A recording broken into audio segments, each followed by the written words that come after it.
우리가 이제 그 요한복음 11장 마지막 부분을 오늘 살펴볼 차례입니다. 우리 요한복음 11장은 세 부분으로 크게 나누어 볼 수가 있습니다. 첫 번째는 이제 나사로의 살아나는 그 사건이죠.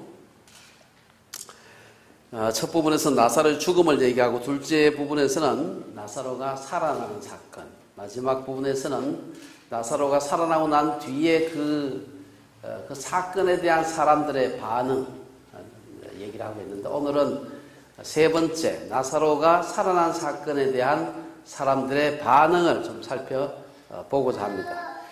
우선 지난번 잠깐 말씀드렸습니다만은 베단이라고 하는 동네는 가난한 자의 동네 혹은 긍휼의 집, 사람을 도와주는 그런 긍휼의 집, 뭐 이런 뜻이 있다고 그래요. 지금은 그 이름이 없어지고 지금은 그 알-아자리아라는 이름으로 바뀌었답니다. 그 이름 뜻이 뭔가 하면 나사로의 집이라는 뜻이래요. 그래서 여러분들이 보면 저게 이제 나사로가 있었던 그 동네, 사실은 그게 예루살렘 성전에서 불과 몇 킬로밖에 안 떨어져 있기 때문에 지금 예루살렘 시내입니다. 불과 뭐 한 2킬로, 3킬로밖에 안 되기 때문에, 그리고 그 지역 자체가 무슬림 지역이죠. 그래서 마음대로 가지는 못한다 그래요. 뭐 가긴 가지만, 그러나 하여튼 저기가 나사로 무덤 있고, 그 다음에 나사로 동네, 나사로 무덤 교회라고 합니다.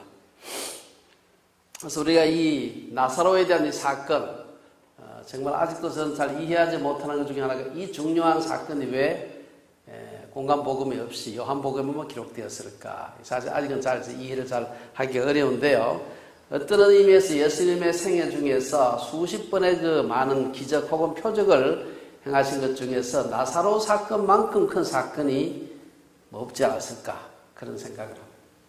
유대인들 지도자들이 생각할 때도 다른 기적은 행했다 해도 그냥 사람들에게 인기가 올라가는 정도인데, 죽은 지 나흘이나 된 나사로를 살렸다고 하는 이 사건은 도저히 예수님을 따라가는 사람들을 멈추게 할 방법이 없구나. 저 큰 기적을 보고는 도저히 이거는 가만 놔뒀다가는 감당할 수가 없겠구나. 그래 생각해서 오늘 사건을 기점으로 해서 유대인들이 예수님을 죽이려고 본격적인 모의를 하게 되고, 이것이 결국은 예수님의 십자가 사건과 이어서 죽음과 부활과 성천으로 이어지는 사건의 출발점이 바로 오늘 사건입니다. 그래서 우리가 오늘 이 사건, 지난번에 나사로의 그 살아난 사건을 보고서 사람들이 한 세 가지 정도 반응으로 나누어 볼 수 있는 것 같아요. 첫째는 보고 믿은 자들입니다. 45절에 보면은 마리아에게 와서 예수께서 하신 일을 본 많은 유대인이 그를 믿었다, 그렇게 되어 있습니다. 사실 죽은 자를 살리실 분은 하나님밖에 없었기 때문에 사람들은 예수님이 하나님의 아들이시구나, 그렇게 생각했고 세상의 구주시구나, 그냥 받아들인 겁니다. 예수께서 사망의 권세를 이기시고 죽은 자를 살리신 사건은 예수님이 세상에 오시는 메시아, 사망의 권세를 이기신 메시아라는 것을 증거하는 가장 큰 증거라고 할 수 있습니다. 사실 이 사건으로부터 불과 한 일주일 뒤에 예수님 자신이 십자가에서 못 박혀 죽으시고 이어서 부활하시고 성철하시는데, 이 사건에 대한 시간적으로도 불과 일주일밖에 차이가 안 나고, 또 죽었다가 다시 살아나서 사람을 살린다는 의미에서 예수님 자신의 부활하고도 가장 직접적인 가까운 예시라, 이렇게 말씀드릴 수가 있습니다. 어쨌든 나사로 사건을 통해서 예수님은 인류 역사에 아무도 이길 수 없었던 사망의 권세를 이기신 분이기에 하나님의 아들임이 가장 분명하게 드러난 사건입니다. 이에 관해서 바울은 성결의 영으로는 죽은 자들 가운데서 부활하사 능력으로 하나님의 아들로 선포되었으니 곧 우리 주 예수 그리스도시라, 로마서 1장에서 그렇게 얘기하고 있습니다. 첫 번째는 그냥 보고 이 하나님의 아들이 맞구나. 두 번째는 보고도 안 믿은 자들이 있었습니다. 46절에 보면은 바리새인들에게 가서 예수께서 하신 일을 알리는 부류의 사람들입니다. 요새로 말하면 고자지라는 그 부류의 사람들이 있었던 것입니다. 그들은 예수님이 나사로를 살리는 그 현장에 있었던 사람들이에요. 예수님 말씀도 듣고 나사로가 무덤에서 걸어 나오는 것도 보았고, 하지만 그들은 당시의 주류 세력이 바리새인과 또 대제사장들로 이루어진 종교 지도자들이라고 생각했고 그들 편에 서는 것이 더 유리하다고 생각했던 사람들입니다. 그들이 대제사장과 바리새인들 편, 종교 지도자들 편에 서 있다는 그 사실 자체가 그 사람들의 모든 행동을 규정을 짓는 것입니다. 예수님께서 무슨 말씀을 하시더라도 무슨 기적을 행하시더라도 믿지 않는 사람들이지. 어떤 사람은 믿으면서도 가서 또 얘기했을 수도 있지 않느냐 생각하지만 사실은 상식적으로 저는 주석에 글을 쓴 사람들이 있는데 아무리 생각해도 이해가 잘 안 돼요. 왜냐하면은 바리새인 그 서기관들, 대제사장들과 종교 지도자들과 예수님의 관계를 잘 알고 있어요, 사람들이. 그러니까 아주 굉장히 팽팽한 긴장이 있던 걸 아는데 예수님께서 기적을 행하신 것을 갖다가 가서 일러 바쳤다 하는 것은 이것은 전혀 믿는 사람으로서의 태도가 아닌 것이죠. 그들은 스스로 종교 지도자들 편에 서 있다고 생각하면서 종교 지도자들이 예수님을 시기하고 미워한다는 것을 너무 잘 알고 있었습니다. 그래서 그들은 예수님이 사람들에게 알려지고 그분을 사람들이 구주로 믿는 것은 자기들이 벽한 편에, 종교 지도자들 편에 불리하다고 생각해요. 이 손이 말해서 진영 논리죠. 진영 논리에 빠져 있게 되면은 어떤 얘기를 해도 믿지 않습니다. 오늘날도 어떤 사람의 말이 진실한지보다 그가 어느 편에 속해 있는지가 더 중요한 그런 사람들이 있습니다. 이들은 어느 편에 서는 것이 자신에게 유리한지 판단해서 유리한 편에 서고 상대편이 아무리 바른 얘기를 해도 믿지 않습니다. 이것을 가장 잘 볼 수 있는 데가 바로 이 정치판입니다. 이것은 비단 세속 정치판에서만 그런 것이 아니라 교회나 교단 정치도 마찬가지입니다. 한국 교계에서 큰 두통거리가 되고 있는 사건들, 제가 말할 필요가 없습니다. 몇 가지 사건들 아시죠? 네. 그게 그런지 맞는지 이건 두 번째 문제예요. 그게 내 교단 일이냐, 내한테 이익이 되느냐, 그게 중요해요. 내 교단에 유리하고, 내 교회에 유리하고, 그것이 판단 기준이 되는 것이죠. 그만 그런 몇몇 사람들만 있는 게 아니고요. 우리도 그럴 가능성이 충분히 있는 사람들입니다. 몇몇 단체와 조직에 속해 있는데요. 저도 역시 그렇습니다. 그런 경우를 당할 때마다 늘 그 마음에 생각을 해봐요. 이게 참 제가 속한 혹은 제가 관여하고 있는, 제가 무슨 이사로 있는 단체의 일인 경우는 이걸 어떻게 해야 되나 고민할 때가 있습니다. 그때마다 제가 늘 생각해 보는 것이 있습니다.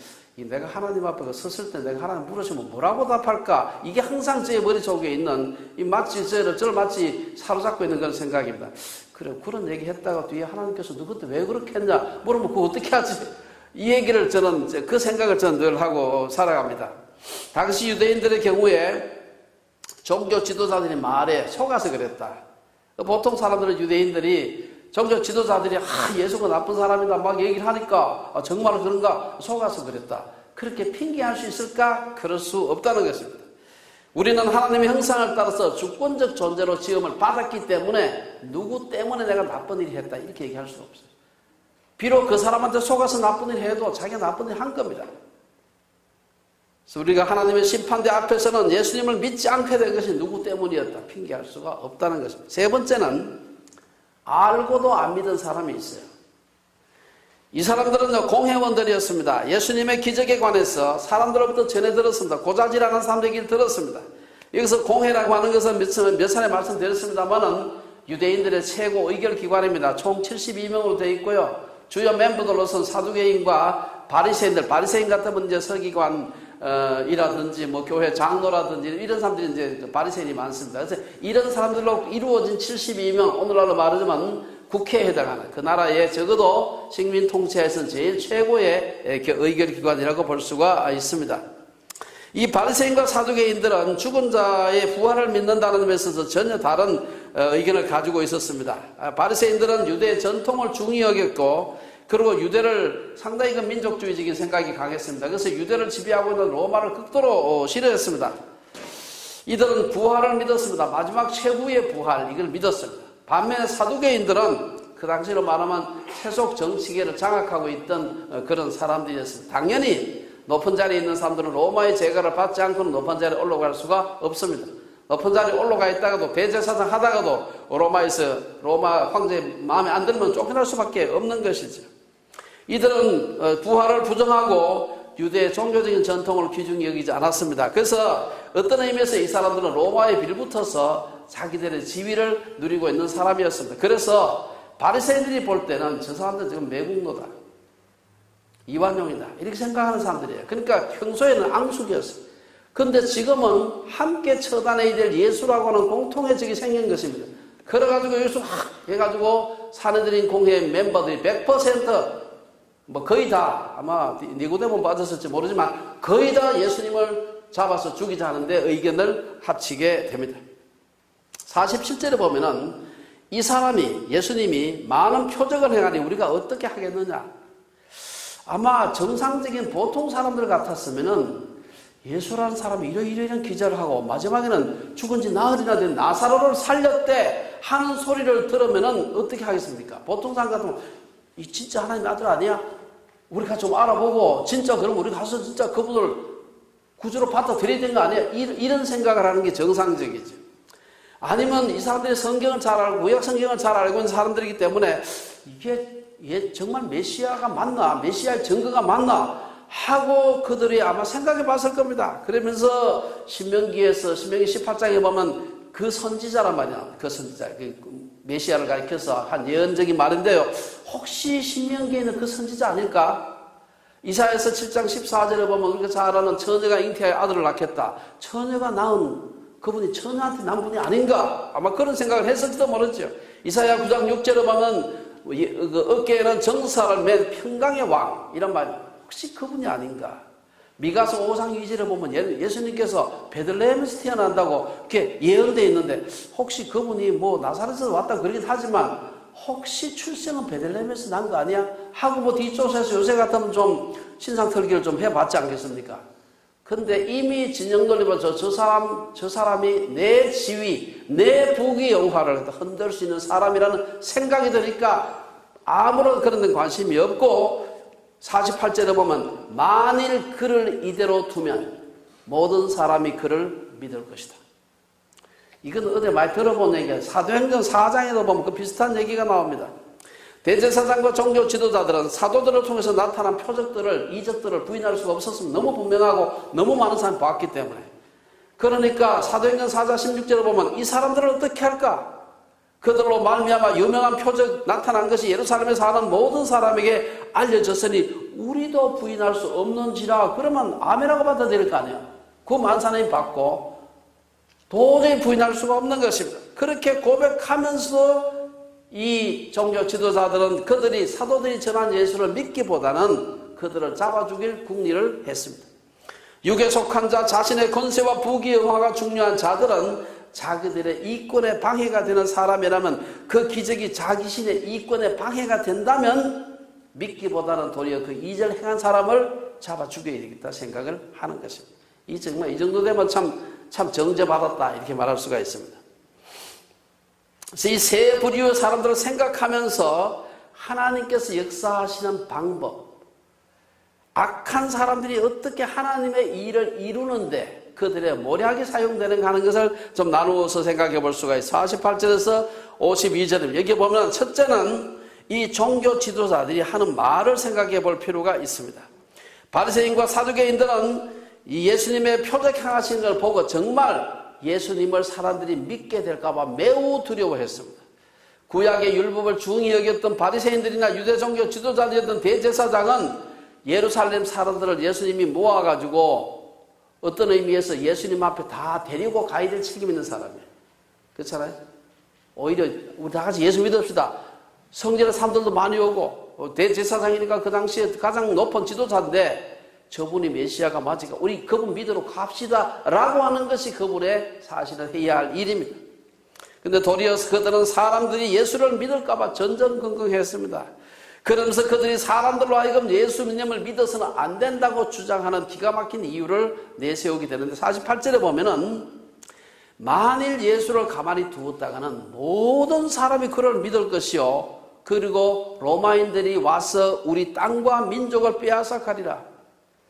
그들은 사람들이 예수님을 구주로 믿게 되면은 예수님을 중심으로 사람들이 규합해서 로마에 덤벼들 테니까 그러다면 로마가 그 엄청난 군대력, 예수님이 살고 계시던 그 당시가 AD, BC가 나누어지는 소위 1세기 초가 로마의 2000년 짧게는 로마 1000년의 역사에서 가장 군사력이 강성했던 때입니다.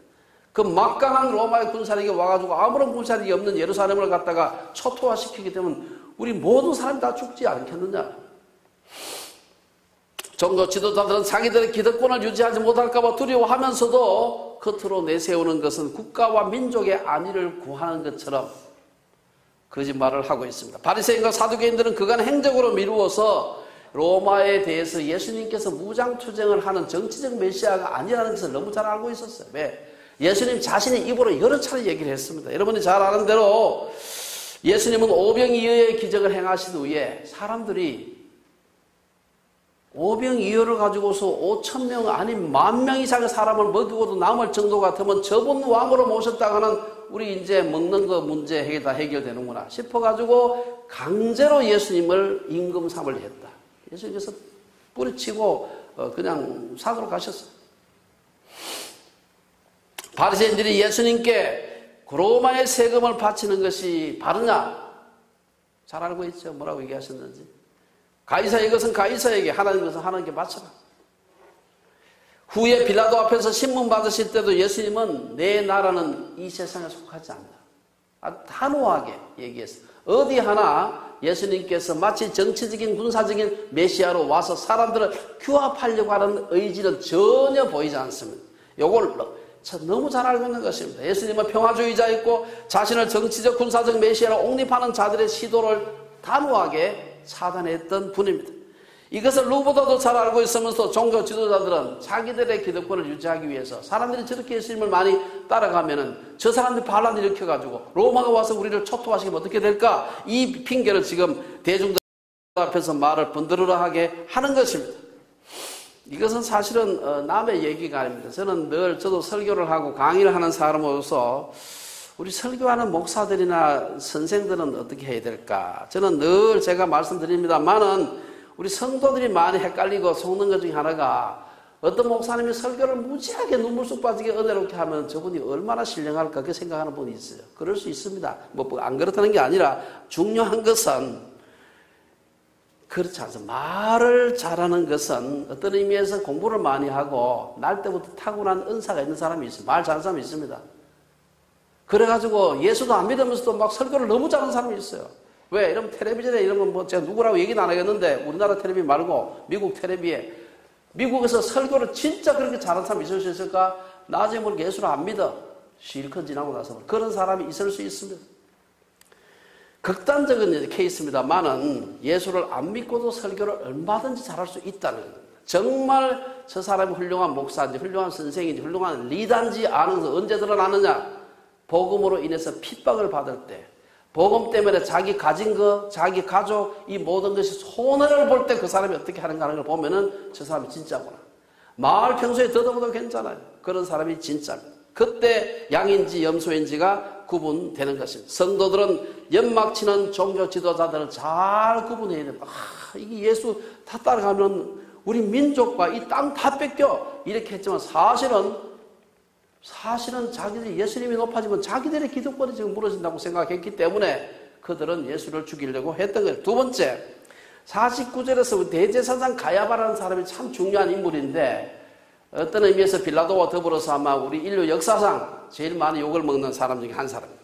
49절 한번 보면은요, 이 악한 자의 꾀가 나와요. 47절에 보면은 47절에 대제사장들이란 말이 나오고 49절에 보면 그 해의 대제사장 가야바라는 말이 나옵니다. 이 말을 쭉 주의 깊게 봐야 되는데요.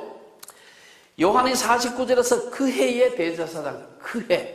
요한이 that year, 딱 강조, 그 해. 그 해만 대제사장을 했다는 얘기야. 그 해가 무슨 해냐? 그 해가 바로 인류의 구세주로 오셨던 예수님을 십자가에 못 박아 죽인 그 해에 누가? 대제사장이 결국은 예수님을 죽인 주동 무리의 우두머리인 것입니다.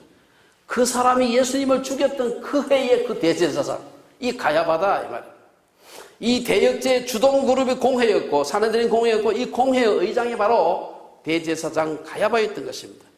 그 해라는 말 속에는 당시 종교 지도자들의 좀 부패상을 보여주기도 합니다. 사실은 47절에서 대제사장을 대제사장들이라고 복수 표현을 했는데, 대제사장은 원래 율법에 의하면, 모세의 율법에 의하면은 대제사장은 종신직입니다. 한 사람이 대제사장 뽑히면은 그 사람 죽으면 그 사람과 아들이 이어받아요.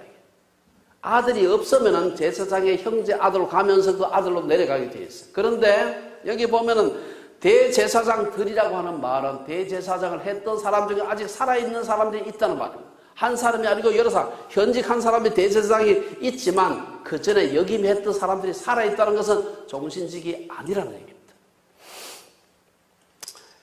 가야바를 가리켜서 그 해에 대제사장을 한 것은 아마 헬라 문화의 영향이 아니었을까 생각됩니다. 유대나라에서 대제사장을 매년 새로 선출한 것은 아니지만 헬라 문화에서는 헬라의 신들을 섬길 때 대제사장은 1년 단위로 임명이 되었다고 합니다. 어쨌든 복수의 대제사장들이 있다는 것은 대제사장직에서 물러나고 다른 사람이 대제사장직을 맡아도 한 사람이 대제사장직을 맡고 난 뒤에는 그것은 물러나도 계속 대제사장을 부르는 것입니다. 그러니까 대제사장이 여러 사람이 있는 것이죠.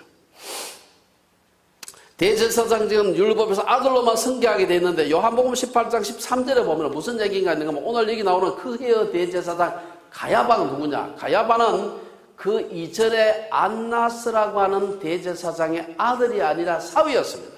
안나스는 한 10년 정도 대제사장직에 있었는데 로마에 의해서 대제사장직에서 해임되었다고 합니다. 그리고 그 후에 아마 그 아들들이 잠시 대제사장직을 승계했는지 모르겠지만 사실은 로마가 임의로 친로마적인 사위 가야바를 대제사장으로 세운 것으로 보입니다. 말하자면 가야바는 사위니까 딸이죠. 딸의 그 남편이에요. 사실 직계가 아니라 아들이 아닙니다. 어떤 의미에서 가야바는 이 로마가 세운 가짜 의용 대제사장임을 의미하는 것입니다. 그는 18년간 대제사장으로 있었고 예수님이 십자가에 돌아가시는 그 당시에 대제사장이었습니다. 가야바와 바리새인들은 하나님이 약속하신 구약의 메시아에 대해서 누구보다 더 많은 지식을 가진 사람이었습니다만은 아쉽게도 그들이 가진 구약에 대한 지식은 그들의 믿음의 기초가 되지 못했습니다. 예수님에 대한 그들의 지식은 예수님을 나의 주, 나의 하나님이라고 고백하는 것으로 이어지지 못하고 도리어 그들에게 예수님은 자신들의 기득권과 이익에 방해가 되는 위협이 되는 존재일 뿐이었습니다. 가짜 대제사장 가야바는 자신의 권력 유지에만 정신이 팔린 종교 지도자였습니다.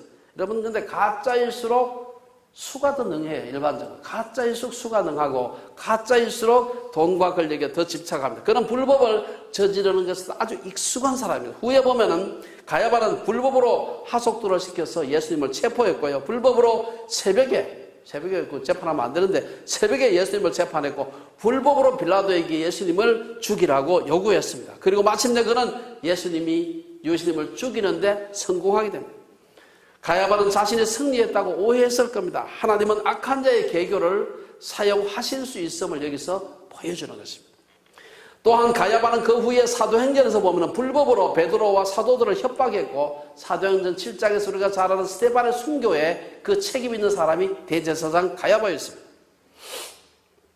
사도행전 4장에 보면 사도들이 예수님 안에 죽은 자의 부활이 있다고 가르치는 것을 싫어해서 대제사장 안나스와 가야바와 요한과 알렉산더와 및 대제사장의 문중이 다 참여해서 4장 6절에 보면 사도들을 가운데 세우고 묻되 너희가 무슨 권세와 누구의 이름으로 이 일을 행하느냐. 예수님 부활을 전하지 말라.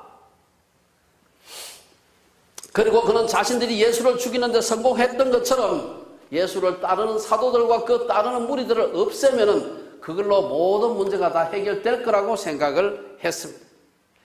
세 번째 우리가 살펴볼 수 있는 것은 악한 자의 꾀입니다. 이게 보면은 이 악한 자가 어떤 기가 막힌 꾀를 부리는지 가짜일수록 악한 꾀가 능하고 아주 놀랍습니다. 가짜 대제사장 가야바는 예수가 죽은 나사로를 살렸다는 것 때문에 염려하는 사람들을 두고서 많은 사람들이 염려해. 예수가 저렇게 커지게 되면 어떻게 되지? 하고 염려하고 있는데 49절에서 야 너희가 아무것도 알지 못하는 거다. 어떻게 그것도 모르냐? 이 말이에요. 딱 봤을 때 딱 상황을 판단해야 되지. 어째 그것도 모르냐? 하고는 인류 역사에 남을 만한 기가 막힌 계책을 제안을 합니다. 뭐라고 합니까? 50절에 보면은 한 사람이 백성을 위하여 죽어서 온 민족이 망하지 않게 되는 것이 너희에게 유익한 줄을 생각하지 아니하는도다. 가야바는 예수 때문에 모두들 죽을 수 있으니 그럴 바에야 차라리 예수 한 사람만 죽이고 온 백성을 구원하자. 얼마나 그럴듯한지 모릅니다. 대를 위해 소를 희생하도 된다는 이 말은 정말 소름 끼치는 얘기지만 우리 주변에서 자주 들을 수 있습니다. 인류 역사에 등장한 폭군들과 전범들이 하나같이 대를 위해서 소는 희생해도 된다. 그런 논리를 앞세워서 히틀러가 그러했고 일본 군국주의가 그러했습니다. 지난 한 세기 동안만 생각해도 그러한 논리 때문에 대를 위해서 소는 희생해도 돼. 이런 많이 들어본 적이 아닙니까 어디서? 그 논리 때문에 수천만 명이 2차 대전이 일어났고 수천만 명이 죽었습니다. 그 사상의 뿌리가 가야바고요. 나아가서 에덴에서 아담과 하와를 유혹했던 바로 그 사탄이 그 뿌리입니다. 대를 위해서 소를 희생해도 된다는 이 악한 사상은 히틀러나 군국주의 일본에만 국한된 것이 아니고요. 우리 대한민국도 지난 2세대 동안 한강의 기적을 경험을 했습니다. 그리고 그 비슷한 논리에 익숙해져 있습니다. 지난 2018년 12월 10일 늦은 밤 여러분 잘 아는 사건입니다. 한국의 서부발전이라고 하는 거기서 운영하는 태양 화력발전소가 있습니다. 그 화력발전소에서 하청업체, 아주 그 구전일이 맞은 하청업체로 한국발전기술이라고 하는 하청업체가 있는데 거기 그 회사에 소속된 24살의 비정규직 노동자 김용균 씨가 발전소 큰 벨트에 끼어가지고 비참하게 늦은 밤에 혼자 그 막 석탄가루 날려서 앞에 안 보이는 거기에 벨트와 막 그 뭡니까 막 돌아가고 있는 데서 한 발만 잘못 뛰면 그 빨려 들어가는 겁니다. 거기에 깔려서 죽었어요. 여러분 그 기계에 옷이 빨려가지고 죽는 거 여러분 경험 안 해봤죠? 저는 아주 어릴 때 경험해 본 적이 있습니다. 우리 시골에 물레방앗간에 하나 있었는데 제가 어릴 때 제가 기억이 4살 때로 기억을 해요. 가다가 옷도 뭐 그때 그 옷이 잘 맞으면 잘 안 감길 때 옷도 털벙한 옷을 형님과 아마 제가 주워 입은 것 같아요. 이게 덜렁덜렁 하다가 옆에 꽃 끝에 그 밑에 그 물레방앗이 뺑뺑 돌아가면서 여기 뭡니까 랩치를 박아놓은 게 있는데 고개 돌아가면서 옷을 감았어요. 이게 막 말려 들어가는데 막 다리가 부러질 것 같은데 그걸 우리 아버지가 봤어요. 그래가지고 막 사람들이 몰려드는데 빨리 물 막아라. 왜 물레방앗이기 때문에 물을 막으면 서는 겁니다, 이게. 한쪽은 물을 막으러 쫓아가고 그래도 그 막는데 가는데 시간이 걸리고 하니까 막 빼내는데 제 옷이 막 다 찢어져가지고 이게. 제 어릴 때 그 무서웠던 기억을 아직도 기억을 하고 있습니다. 또 그 정도가 아니고 이 발전소에서 김용균 씨가 감기에 죽었던 사람이 자세한 건 안 나오는데 사람이 처참하게 그 벨트가 그냥 벨트가 아니에요. 화력발전소에 들어가는 그 석탄을 갖다 계속해서 부어야 되는데 그걸 나르는 벨트예요. 엄청나게 큰 벨트고 힘도 무지하게 셉니다. 사람이 그 뭐 들어가면 다 사람 부셔버리는 그런 벨트입니다. 이외에도 2012년부터 2017년까지 서부발전에서 발생한 총 58건의 산업재해 중에 56건이 하청업체들한테서 발생을 해요. 하청업체 직원들한테 발생한 것이고 그 중에 8건의 사망사고가 있었는데 100% 하청업체 직원들이었습니다. 2012년부터 2016년까지 발전소 전체 안전사고가 346건이 생겼다는데 그 중에 346건 중에 337건이 하청업체 사람들한테 일어난 사건이고 그 중에서 40명이 죽었는데 37명이 하청업체 직원이라 그래요. 제가 이걸 좀 일부 좀 찾아봤습니다. 그래서 우리가 이 김용균 씨의 죽음을 두고서 사람들은 열악한 근무 조건, 낮은 임금, 위험의 외주화 때문에 생긴 이건 사회적인 타살이다. 막 분노했습니다.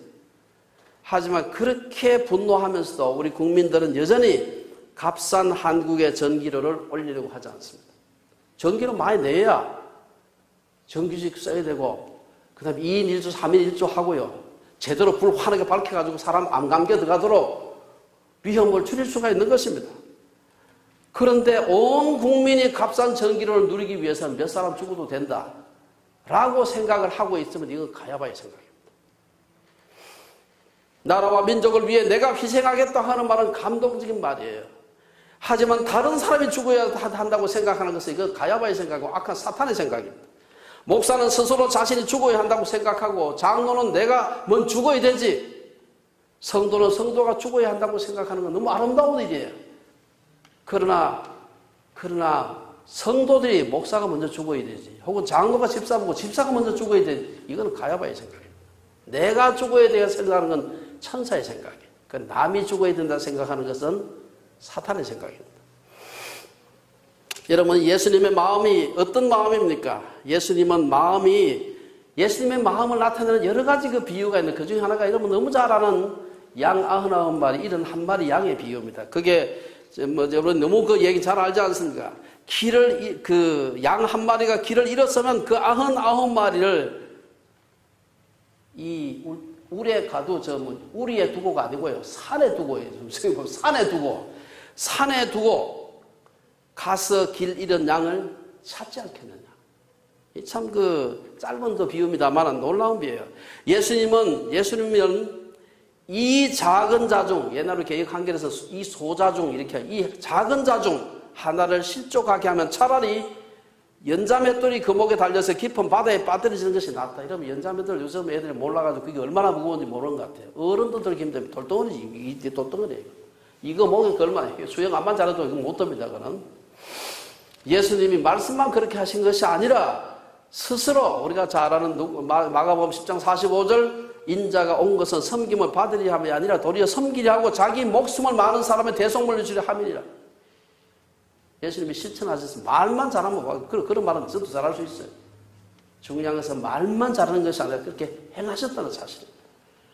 51절, 52절에 보면 요한의 회고와 주석이 나오고 있습니다. 이 가야바의 기가 막힌 계책은 요한복음을 기록한 사도 요한에게도 아마 깊은 충격을 준 것으로 보입니다. 51절, 52절은 예수님 그 사건이 일어난 지 한참 여러 해가 지난 뒤에 그때 사도 요한이 생각해 보니까 가야바가 왜 그런 기가 막힌 계책을 얘기했을까? 전율하면서 요한복음 쓴 겁니다. 이게. 사도 요한이 누굽니까? 그는 예수께서 세상 죄를 지고 십자가에 죽으신 후에 부활하시고 성천하신 것을 눈으로 목격한 사람입니다. 그런데 그 우주적인 인류 구원의 역사가 일어나는 과정에서 하나님이 가야바와 같이 이 가짜 대제사장의 악한 꾀를 하나님이 사용하시는 것을 보고 하나님의 경륜에 깊고 오묘하심에 탐복해서 어떻게 저럴 수가 있을까? 요한은 예수님의 죽음과 부활과 성천의 모든 사건을 다 보고 나서 그리고는 몇 년 지나서 그 사건을 음미하면서 요한복음을 기록했습니다. 그러면서 가야바의 이 말을 다시 곱씹어 봤을 겁니다. 어떻게 그런 기가 막힌 꾀가 나왔을까? 그리고 그 악한 꾀를 하나님께서 그 기가 막히게 그렇게 사용을 하셨을까? 자기의 경륜을 이루기 위해서. 가야바의 그 악한 꾀를 처음 들었을 때 요한은 치를 떨었을 겁니다. 한 사람을 위해, 온 국민을 위해 한 사람이 죽는 게 낫다. 온 국민이 망하는 것보다 저 예수 한 사람 죽이면 다 끝나는 거 아니냐. 그 말을 들었을 때는 뭐 소름이 끼치지 않겠습니까? 하지만 돌아보니 그 악인의 말 속에서 하나님의 구원의 경륜이 이루어지고 있음을 발견한 것입니다. 요한은 그래서 51절, 52절에서 말하기를 이 말은 스스로 함이 아니요 띡띡띡 나가서 하나님께서 뭐뭐뭐 하기 위해서 죽으실 것을 미리 말하면 요새로 말하면 이 코멘터리 주석을 단 겁니다. 거기다가 저게 그냥 한 말이 아니었다. 이제 한참 시간이 지난 뒤에 돌아보면서 한 얘기입니다. 요한은 가야바가 자기 입으로 말한 것이지만 스스로 말한 것이 아니라고 얘기합니다. 이 사실을 발견하고 요한은 얼마나 전율을 했을까요? 후에 요한은 요한복음 18장에서 지금은 11장인데 18장에 가면은 한 번 더 가야바를 소개하는 데가 18장에 보면은 18, 14절에 보면은 가야바를 소개하면서 가야바는 유대인들에게 한 사람이 백성을 위하여 죽는 것이 유익하다고 권고하던 자로라 이렇게 나옵니다. 이 기가 막힌 다시 한번 이게 한번 또 생각해 볼 필요가 있습니다. 요한의 마음속에 얼마나 깊이 박혔을까? 그 말이 온 국민을 위해서 예수 한 사람 죽이면 끝나는 거 아니야? 그 말이 팍 박힌 겁니다. 여러분, 우리가 성경을 읽을 때 성경 기자들이 성경 기록할 때 허투루 쓰지 않았습니다. 글자 한자 한자 저는 생각할 때 얼마나 신경을 써서 한자 한자도 허투루 쓰지 않고 정성을 다해서 성령께서 인도하시는 바가 무엇인지를 생각하면서 썼을 거라고 저는 믿습니다. 가야바의 말을 통해서 요한이 깨달았던 첫 번째 감동은 무엇입니까? 첫째, 예수님의 죽음은 유대인을 가야바의 말대로 유대 민족을 구원하시기 위해서 죽었습니다. 가야바는 예수님의 죽음이 로마로부터 유대 민족을 구원할 것이라고 했지만 하나님은 죄로부터 유대 민족을 구원할 거라고 계획하셨습니다. 이를 요한은 51절에서 예수께서 그 민족을 위하시고 첫 번째 51절에 두 번째는 뭐라고 해요? 두 번째는 온 인류를 그 죄 가운데서 구원하시기 위해 죽으셨다는 사실을 얘기하고 있습니다. 52절에서 가야바가 그 민족만 위할 뿐 아니라 흩어진 하나님의 자녀를 모아 하나가 되게 하기 위하여 죽으실 것을 말했다. 이게 요한이 붙인 주석입니다. 요한은 이것이 말할 필요도 없이 예루살렘과 온 유대와 사마리아와 땅끝까지 복음이 전파되어서 온 인류가 구원받을 것을 말한 것입니다. 말한 것이라고 주석했습니다. 여기서 우리는 그리스도를 머리로 삼은 우주진 교회의 암시를 볼 수가 있습니다. 여기 보면은 예수님의 죽음은 온 인류를 그 죄에서 구원하시기 위해서 죽었다. 그 민족만 위할 뿐, 유대 민족만 위할 뿐 아니라 흩어진 하나님의 자녀를 모아, 그 속에 우리도 들어있습니다. 모아 하나가 되게 하기 위하여, 뭘로? 교회로 하나 되게 하기 위해서 예수께서 죽으셨다는 것입니다. 51절, 52절은 악인들의 악한 행동조차도 하나님의 구원 사역에 사용하실 수 있음을 보여주고 있습니다. 예수님을 통한 하나님의 뜻이 이루어지기 위해서는 예수님이 죽어야 하는데, 가야바는 하나님을 대적하기 위해서 예수님을 죽여야 한다고 주장했는데 결국 그의 악하고 불법적인 시도가 하나님의 뜻이 이루어지는 데 사용된 것입니다. 그 당시 가야바와 사탄은 예수님을 죽임으로 승리했다고 착각했을 것입니다. 그러나 이것은 결국은 하나님의 승리였고 예수님의 승리였습니다. 요한은 하나님이 자신을 대적하는 자를 들어서 자신의 뜻을 이루는데 사용하셨지만 결국 그를 버리시는 것을 알게 된 것입니다. 가야바와 같은 예가 처음이 아닙니다. 가룟 유다도 비슷하죠. 가룟 유다가 고발해서 예수님 세상 떠나야 되는데 그 악한 괴책 속에 가룟 유다가 사용됐죠. 여러분 예레미야서에 보면은 내 종 바벨론 왕 느부갓네살이라는 표현이 예레미야서 27장에 나옵니다. 그럼 그 종이니까 얼마나 잘 쓰였을까? 그렇지 않습니다. 후에 그도 버림을 받습니다. 하나님의 계획을 이루는데 악하게 사용되고 난 뒤에 버림을 받는 것입니다. 그런 자를 가리켜서 요한은 요한복음 3장 19절에서 그 정죄는 이것이니 곧 빛이 세상에 왔을 때 사람들이 자기 행위가 악함으로 빛보다 어둠을 더 사랑한 것이다. 빛보다 어둠을 더 사랑하는데 그 사랑하면서 온갖 악한 계책을 부렸는데 그것조차도 하나님의 구원의 섭리 속에 들어 있었다는 것입니다. 53절에서 57절을 보면 이제 구체적으로 예수님을 죽이려는 모의가 시작되고 있습니다. 아마 그 전에 예수님의 인기가 막 올라가고 여기저기 표적도 행하시고 이적을 행하실 때 예수님의 인기가 올라가는 걸 보고 시기가 나고 막 미웠을 겁니다. 아, 저놈 언제 저 제풀에 좀 안 꺾이나 하고 그들이 아마 열심히 기다렸었는데 아니 꺾이지 않고 점점 더 유명해지는데 결정적으로 나사로 죽은 지 나흘 된 시체 냄새가 나는 나사로를 살렸다는 얘기도 있고 그것도 바로 예루살렘 바로 옆에서 이거는 저거 죽이지 않고는 도저히 안 되겠구나. 이 사건을 기점으로 해서 죽여야 되겠다는 구체적인 모의를 시작하게 된 겁니다. 그렇지 않고는 저를 따르는 자들을 갖다가 제거할 혹은 흩어지게 할 다른 방법이 존재하지 않구나 생각한 것입니다. 54절에서 종교 지도자들의 살의를 느낀 예수님은 다시 유대인 가운데 드러나게 다니지 아니하시고 거기를 떠나 빈들 가까운 곳인 에브라임이라는 동네에 가서 제자들과 함께 거기 머무셨다. 이 에브라임이 정확하게 어딘지 모르지만 예루살렘에서 한 하루길 정도 한 30km 정도 떨어진 아마 그 북쪽 어딘가라고 생각을 좀 하고 있습니다만은 예수님이 에브라임으로 가신 것은 두 가지 의미가 있는 것 같습니다. 첫째는 하나님 뜻이 뭘까? 예수님은 자신이 십자가는 져야 되는데 십자가를 져야 될 그 정확한 타이밍 카이로스가 언제일까? 그 생각을 하시기 위해서 그 생각을 하면서 하나님 뜻이 그 언제일까? 아마 그 에브라임에 가지 않았을까? 아마 다가오는 6월절이 하나님의 때인 것 같은데 그때가 내가 죽어야 할 때인 것 같은데 정확하게 내가 언제 어떻게 예루살렘 입성을 해서 어떻게 죽을까? 이 생각을 하신 것 같아요. 그리고 하나님의 때가 되었다고 생각했을 때 수일 후에 예수님은 담대하게 모든 사람이 보는 가운데 예루살렘에 입성하게 됩니다. 둘째, 불필요한 고난을 피해서 에브라임으로 가셨어요. 아직 하나님의 때가 되지 않았는데 불필요한 고난을 자초할 필요가 없다고 생각하신 것입니다. 여러분 우리 그리스도인들이라고 해서 일부러 불필요한 고난을 자초할 필요가 없습니다. 어디 가서 막 불교 사월에 불교 절에 가가지고 막 부처님 목에 뭐 걸고 막 이러면 안 되는 겁니다. 이게 막 그냥 모스크에 가가지고 막 전도지 부르고 이러면 안 돼요. 하나님은 모든 사람이 고난을 통해서 교훈을 배우기를 원하시지만 일부러 성전 꼭대기 올라가서 떨어져낼 필요가 없어요. 그거는 개죽음입니다. 순교도 아니고 어리석은 중요한 것은 하나님의 시간표입니다. 예수님은 하나님의 시간이 되기 전에 고난을 자초할 필요는 없었지만 그 카이로스가 되었을 때, 그때가 되었을 때는 고난을 회피해서는 안 된다고 생각한 것입니다. 예수님이 에브라임으로 피하시다 종교 지도자들은 예수님을 찾을 수가 없었어요. 찾아도 없어. 그런데 가만 생각하니까 며칠 후에 6월절인데 6월절에는 모든 유대인들이 다 예루살렘 성전으로 올라오는 겁니다. 예루살렘 인구가 보통 때는 한 5만에서 한 10년밖에 안 되는데 이 6월절이 되게 되면 보통 한 20만에서 30만이 된다 그래요. 그래서 5만 정도 10만 같으면 조그만 시골에 우리나라 같으면 조그만 시의 그 간단히 시 그 규모를 넘어서는 조그만 동네입니다.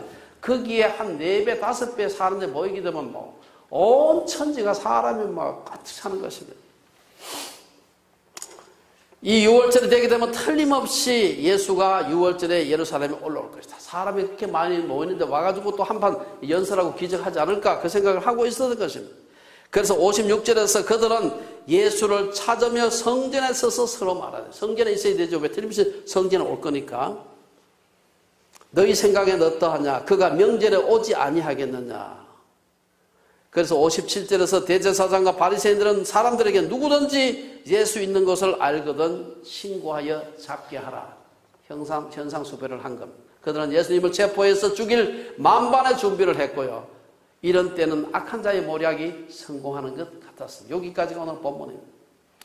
오늘 결론적으로 몇 가지 말씀드리고 마치겠습니다. 오늘 본문은 인간의 사악한 꾀가 하나님의 경륜과 섭리를 대적하는 가운데 어떻게 하나님께서 자신의 뜻을 이루어가는가 하는 것을 보여주고 있습니다.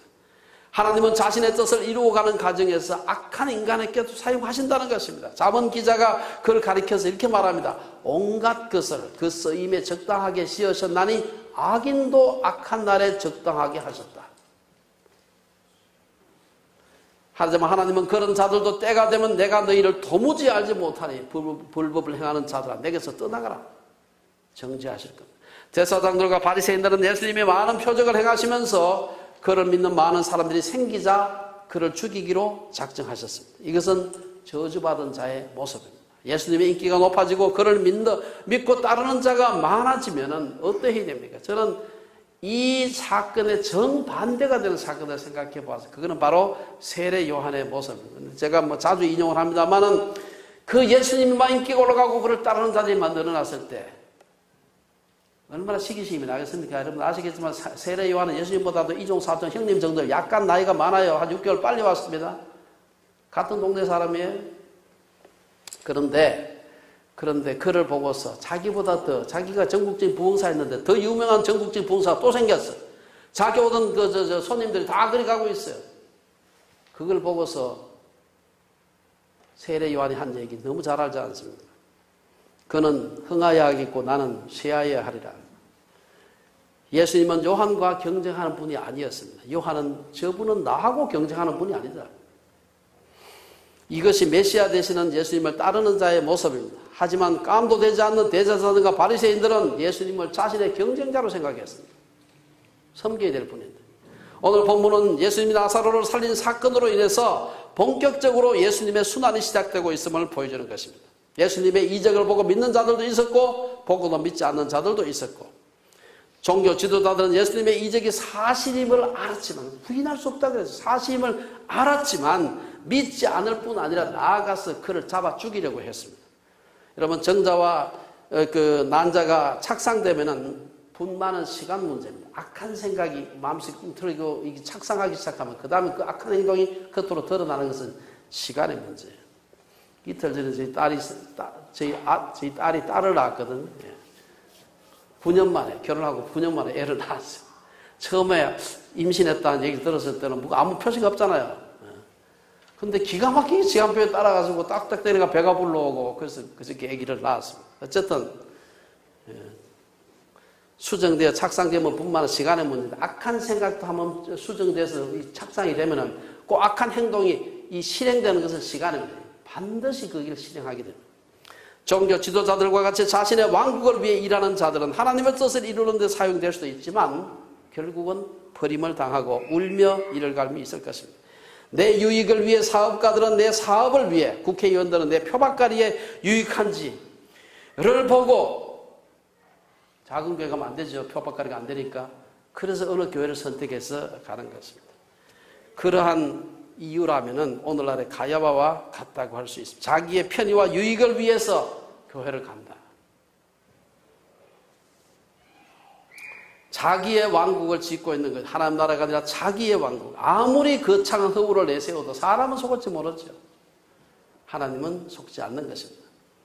48절에서 가야바는 예수님을 죽이지 않으면 로마인들이 와서 우리의 땅과 민족을 빼앗아 가려고 했지만 결국 그의 말을 듣고 예수님을 십자가에 못 박아 죽인 이스라엘 백성은 어떻게 되었냐. 그로부터 2000년 동안 전 세계 유리방황하면서 그냥 유리방황을 했으니까 가는 데마다 동네북처럼 차유 죽고 발표 죽고 독가스 실어서 죽고 그 어마무시한 처벌을 받았어요. 이 사건 때문에 받은 것입니다. 심지어 마르틴 루터가 그 대단한 종교 지도자조차도 메시아를 죽은 민족 반유태주의자였어요. 종교 지도자들과 이스라엘 백성들은 예수님을 배척하고 버렸지만 결국 예수님은 사도행전 누가 이거 표현하면 건축자들의 버린 돌로서 집 모퉁이의 머릿돌이 되었어요. 건축자 누굽니까? 건축자들은 자기들의 왕국을 짓고 있는 바리새인과 제사장들이었습니다. 버린 돌은 예수님입니다. 결국 악한 자들이 버린 돌을 사용하셔서 하나님 나라를 건설하는 데 사용하신 것입니다. 이것이 하나님이 역사하는 방법이요 하나님이 역사하는 패턴입니다. 하나님의 뜻을 이루어지는데 대제사장들과 바리새인들처럼 악을 행함으로써 하나님의 뜻을 이루어지는 데 참여할 수도 있고 하나님의 뜻을 순종하고 뜻을 행함으로 선을 행함으로 고난을 받음으로 하나님의 뜻에 참여할 수가 있는데 우리가 어떤 방법으로 하나님의 뜻이 이루어지는데 참여할 것인가. 하나님의 뜻을 따라 선을 행함으로 고난받는 주빌리의 식구들 되시기를 주의 이름으로 축원합니다. 기도하겠습니다.